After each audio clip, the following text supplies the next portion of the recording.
40 years, psychiatric nursing. You were in this game long before me. I walk in a classroom early 2008, not knowing much about this place, but the room that you're in the front of is my first stop. You're the instructor in new employee orientation and started me on a journey of learning and experience that has been profound and has caused me to conclude that I'm living my purpose. And we've kind of been up the mountain together and back in our own journey. And I want our audience to at least have an opportunity to observe and witness what a veteran, assistant chaplain, ministry oriented man brings with 40 years of psychiatric nursing, brings to crisis de-escalation training. And it's a unique background. It's shaped some of my development. It impacts all of our instructor cadre. You've been doing this for a very long time. Since you've since retired from psychiatric nursing, what inspires you to keep going today, and what's special about your relationship to Jumpstart? Well, I think what inspires me to continue is that it's fun. Yep. That it feels like a calling. Really, honestly, the reason that I retired is because it was not fun, and it was more about the job and less about the patients. Mm-hmm. And when it became that, I knew it was time for me to go. And I saw the amazing work that Jumpstart was doing for care and services, for corrections, and I contacted you and said, I want to be a part of this. Yeah.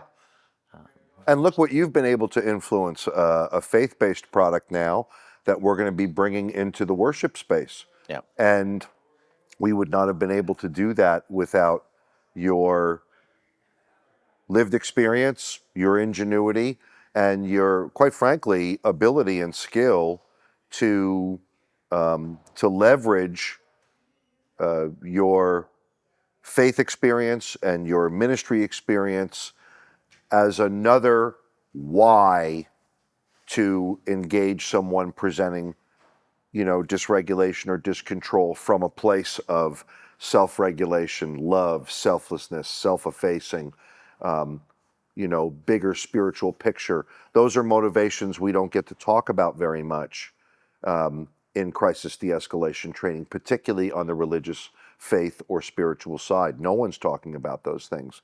And worship spaces are in need of what we do. So what do you think distinguishes the approach that we generally are known for with verbal craft and advanced crisis intervention training in the faith context? Well, I think there's always been this challenge between the religious community, and especially my faith background, and psychiatry and psychology. Yep. That, for lack of a better term, they hate each other. They don't aren't conducive. Whereas I come from an argument that actually they complement each other. Mm-hmm. And so taking that, the concepts of verbal craft and ACIT, for me, come from a biblical point of view. It's such a courageous and accurate thing to say. Moving out of self. Yep. I don't know anything that's more in line with what Jesus was talking about than what we do in the midst of somebody's crisis. Yep. That we show compassion, that we show understanding, and to be able to take that and align it with Scripture. I think some of the challenges that we've had along the way is that people dig for Scripture to match their point of view, or they dig for psychology or some point of that to match what they're trying to say. To justify it almost. Yes, Yeah. yeah. And what I've seen through Verbal Craft, through ACIT, is I didn't have to dig.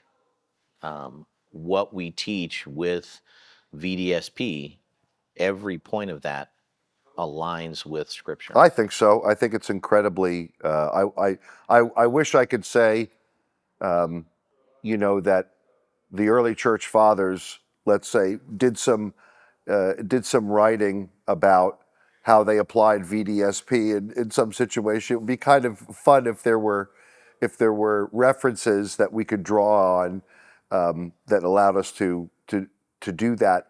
But I don't think it's a stretch to say that when we read about certain people in outreach or street ministry, even from 100 years ago, that the principles of letting someone know that they're seen, heard, and understood, reframing something to a larger existential spiritual reality rather than the thing that's in the moment, and then helping somebody square with that with suggestions and encouragement and description of how it's going to be helpful to them. That's just, we're delivering learning material on principles that have been used long before the terms that we use now to describe it. Absolutely. I think that the 20th century and the 21st century church have kind of lost that. Yep. Where I think they struggle, and good-hearted people Yep. want to come into an area and do ministry, and I've had numerous churches and faith-based organizations call me and say, where's some tools that I can use? Yep. And when I refer them to this, they say that makes sense. Because when they don't use a tool like validation to start a conversation, it just goes sideways very quickly. Yep. Let's go back to something, Dan, that's worth talking about, and that is, you said the job became more important than the patients to the leadership. You were working in one of the largest psychiatric care systems in the nation, as did I for many, many years.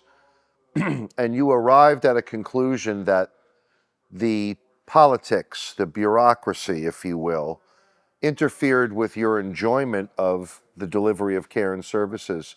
I think it's worth calling out that that problem is in many, many psychiatric care systems across the United States. As you know, and as our audience probably understands already, we are very involved in delivering training and consulting services across the United States to many systems. What do you think is the spiritual reason that these difficulties are befalling systems of care? Well, I think the challenge with it all, and it's what I teach when I teach trauma and resiliency, is that people forget their purpose and meaning. Gary Nesner said the same thing. Yep. Gary Nesner said the same thing about what happens when people are, let's say, in the law enforcement field for a very, very long period of time and have to manage the pressures of frequent emergency response. They forget. Yeah. Well, and that's, when I have about 5 steps when I'm teaching a trauma and resiliency, and the last step that I talk about is remembering your reason and your purpose. And whether it's faith-based or whatever, vocation means calling. And a lot of times what happens is that nurses, administrators get into the job for all the right reasons, but the pressures of performance, the pressure of meeting certain needs and certain criteria, they make them lose that purpose. And for me, that's what I saw. It wasn't just about the administration making it go from the job away from the patients to the job. It was my own perspective. Every time that I moved and transferred to a new ward, it was because the job had got priority over the patients, and I had to go because I needed that new perspective. Yeah, or at least the freedom of the pressure on a particular unit about things that are not related to the core of what we do in psychiatric care and services. The pressures of, you know, appeasing a particular manager or doing something a specific way so that some leader doesn't get ticked off. Those kinds of cultural issues in a workplace, I mean, look, they're always going to be there. But in psychiatric care and services, they can terribly interfere with the very important responsibilities of trying to assist someone in their recovery. And it just seems to me like we got a lot of people in care and services that are very tired, fatigued, and consequently, while maybe not intentionally wishing to do this, showing up in a way to work and interacting with people in a way that is not completely beneficial. Yeah, absolutely. Well, and I think another thing that inspired me to reach out to you about Jumpstart is the impact that you had at our place of employment. Yeah. I think that it was one of the first times that I had somebody actually their talk match their walk. Mm. The people and the person that you cared for totally changing both in their behavior but also in their mindset. Mm-hmm.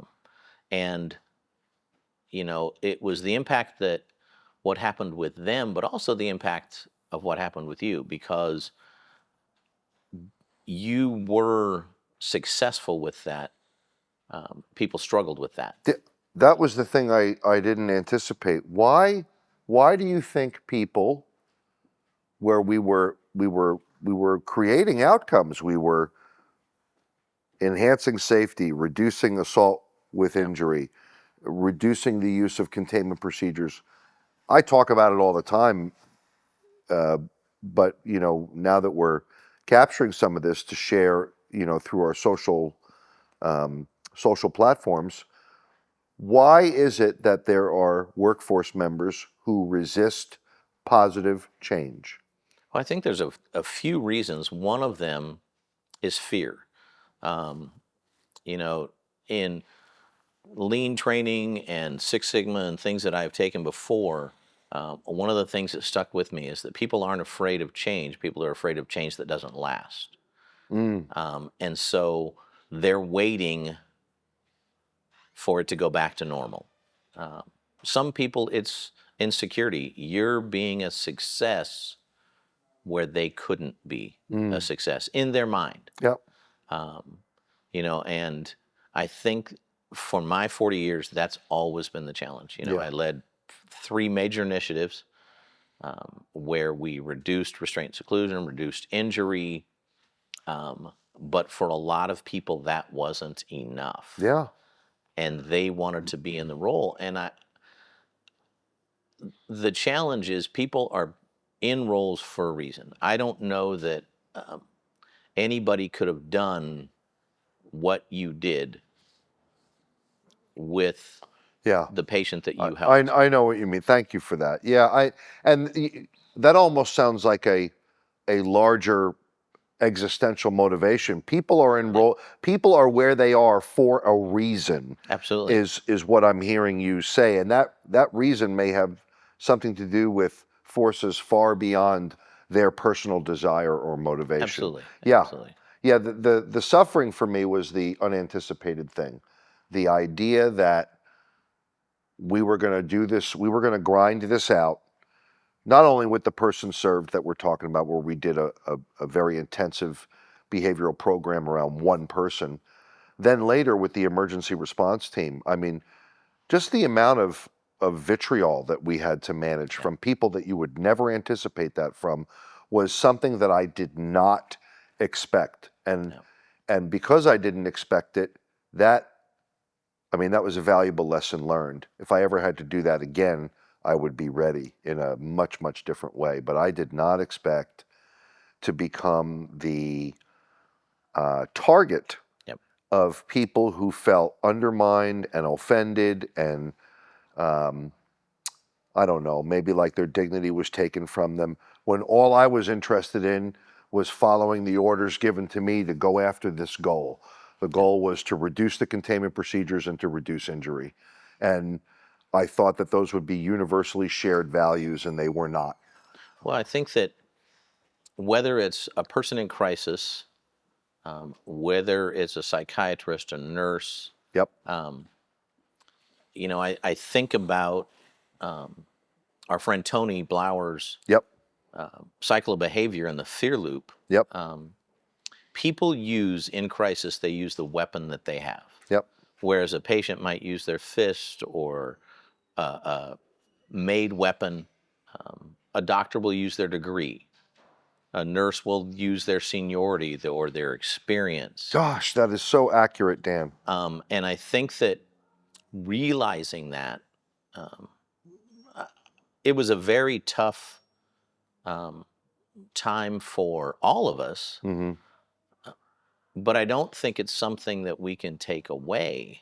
I think regret's a wasted emotion, Yep, and we can't go back, but what did we learn from it? And who I am today, who you are today, our whole team, yeah, we wouldn't have made the connections without going through what we went through. And I think that that's, to circle it back to our verbal peacekeepers, that is something that sometimes faith organizations aren't willing to learn. yep, And they feel like they're under attack, where it's really, you got to learn something here. You're doing something that needs to be changed to reach that person.